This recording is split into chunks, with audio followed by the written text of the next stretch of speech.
Good morning guys. Samahan nyo na naman ako dito sa aking pagbablog. Happy Wednesday guys to all of you. Maraming salamat po sa pagsuporta nyo, sa pagtamsak, sa pagpunta sa live ko, sa panonood ng mga vlog ko, at sa lahat po ng suporta ninyo. Maraming salamat po sa inyong lahat. Galing lang po tayo sa fitness. Ngayon maglalakad po tayo papunta po sa atin, papunta po sa amin. Yan po, ito po pala ay nagbebenta ng mga alak. Ayan. Tapos dito po may 7-Eleven. Ayan guys, dito po may 7-Eleven. 24 hours po yata to. Ito po yung magagandang mga bulaklak, tiny flowers. Ang ganda niya. Ang mga bulaklak na to. Mag-ikot po tayo dito. May meatmen po rin dito. Ito po yung grocery nila. May coffee and wine. Tingnan po natin yung mga tanawin nila. Lalo po yung mga bulaklak na to. Dadaanan po natin. Panuorin lang po ninyo mga bulaklak na to.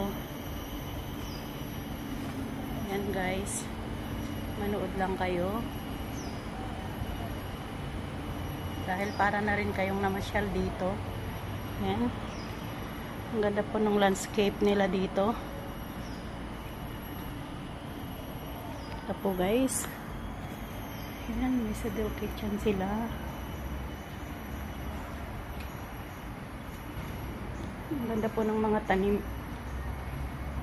Bagong gawa lang po ito kaya po maganda. Mga siguro 3 buwan lang po nila na open lang po ngayon. Kaya maganda po talaga. Ano po yung napakagandang Bermuda grass na ito na nami-maintain po nila dito. Yan. Yung Bermuda grass na yan. Maganda po siya guys. May maintain po nila. At ito po yung mga magandang tanawin po dito na pwede pong manood, pwedeng tumingin. Yan guys. Yan. Ito yung lantern flowers nila, yung fresh lantern flowers na tinatawag. Tsaka ito po yung magandang bulaklak din dito. Napakaganda po kanilang surroundings. Malilibak ka po. Yan po yung mga lavender na bulaklak po dyan. Ang cute nila po. Yan. Yan.